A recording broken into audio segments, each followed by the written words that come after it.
ಗಾಳಿ ಆಂಜನೇಯ ದೇವಸ್ಥಾನವನ್ನ ಇವತ್ತು ಮುದ್ರಾ ಇಲಾಖೆಗೆ ವಹಿಸ್ಕೊಂಡಿರ್ತಕ್ಕಂಥ ನೋಡ್ತಾ ಇದ್ದೇವೆ. ಗೋಕರ್ಣವನ್ನ ಮುದ್ರಾ ಇಲಾಖೆಗೆ ವಹಿಸ್ಕೊಂಡಿರ್ತಕ್ಕಂಥ ನೋಡ್ತಾ ಇದ್ದೇವೆ. ಹೀಗೆ ಹಿಂದೂ ದೇವಾಲಯಗಳನ್ನ ಎಲ್ಲಿ ಶ್ರದ್ಧೆಯಿಂದ ಇರ್ತಕ್ಕಂಥ ದೇವಾಲಯಗಳನ್ನ ಎಲ್ಲಿ ಹೆಚ್ಚಿಗೆ ಹಣವನ್ನ ಗಳಿಸ್ತವೆ ಅಂತ ದೇವಾಲಯಗಳನ್ನ ಈ ಕಾಂಗ್ರೆಸ್ ಸರ್ಕಾರ ತನ್ನ ಸುಪರ್ದಿಗೆ ತಗೊಳ್ಳೋ ಮುಖಾಂತರ ಆ ಹಣಗಳನ್ನ ಬೇರೆ ಬೇರೆ ಕಾರ್ಯಗಳಿಗೆ ಉಪಯೋಗಿಸುವಂತ ಕೆಲಸಗಳನ್ನ ಮಾಡ್ತಿರ್ತಕ್ಕಂಥ ನಾವು ನೋಡ್ತಾ ಇದ್ದೇವೆ.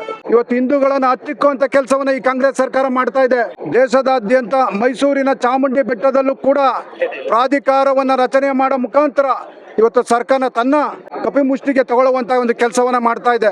ಏನು ರಾಜರ ಒಡೆತನದಲ್ಲಿ ಅಲ್ಲಿ ಕಾರ್ಯಗಳು ನಡೀತಾ ಇದ್ದಂಥದ್ದನ್ನ ಇವತ್ತು ಪ್ರಾಧಿಕಾರ ಮಾಡೋ ಮುಖಾಂತರ ಅವರ ಮುಷ್ಟಿಗೆ ತಗೊಳ್ಳುವಂತ ಕೆಲಸ ಮಾಡಿ ಹೀಗೆ ಹಿಂದೂಗಳ ಭಾವನೆಗಳಿಗೆ ಧಕ್ಕೆ ತರುವಂತ ಕೆಲಸಗಳನ್ನ ರಾಜ್ಯದ ಕಾಂಗ್ರೆಸ್ ಸರ್ಕಾರವು ಮಾಡ್ತಾ ಇದೆ. ಕಾಶಿ ಕ್ಷೇತ್ರದಲ್ಲಿ ಕೂಡ ಕಾಶಿ ಶ್ರೀಗಳಿಗೂ ಕೂಡ ಅವರನ್ನ ಬಂಧನ ಮಾಡೋ ಕೆಲಸಗಳನ್ನ ಮಾಡಿದ್ರು. ಇಶಾ ಫೌಂಡೇಶನ್ ಮೇಲೆ ದಾಳಿಗಳನ್ನ ಮಾಡಿದ್ರು. ಅಲ್ಲಿ ಕೂಡ ಇದೇ ರೀತಿಯಾದಂತಹ ಆರೋಪಗಳನ್ನ ಮಾಡಿದ್ರು. ಅಲ್ಲಿಂದ ಅವರು ಮುಕ್ತರಾದರು.